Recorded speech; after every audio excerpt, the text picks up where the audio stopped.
माधवराव घोडे.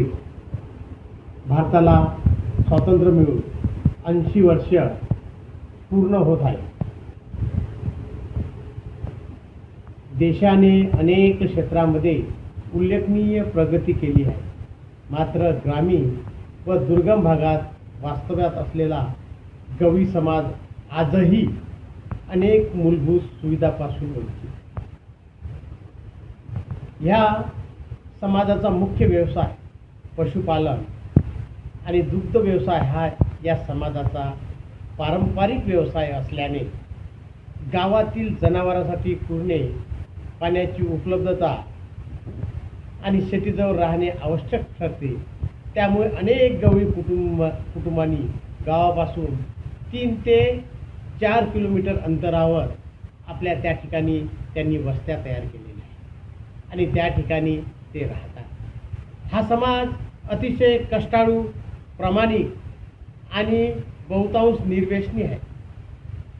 पहाटेपासूनच रात्र होईपर्यंत गाई म्हशीचे संगोपन करणे, दूध उत्पादन करणे आणि ते बाजारपेठेमध्ये नेऊन विकणे हे त्यांचे मुख्य उद्दिष्ट आहे. यावर त्यांच्या संपूर्ण कुटुंबाचा उदरनिर्वाह अवलंबून असतो. देशात दुग्ध उत्पादनात इतकं महत्त्वाचं योगदान देऊनही त्यांच्या जीवनमानात अपेक्षित सुधारणा झालेल्या दिसून येत नाही. दुर्गम वस्तीमुळे आजही अनेक ठिकाणी रस्ते, वीज, शुद्ध पिण्याचे पाणी, आरोग्य सेवा, शिक्षण, सार्वजनिक वाहतूक आणि दळणवळण यासारख्या मूलभूत सुविधाचा आजही मोठ्या प्रमाणामध्ये अभाव आहे. पावसाळ्यामध्ये रस्ते चिखलमय असल्यामुळे वाहतूक पूर्णपणे विस्कळीत होते.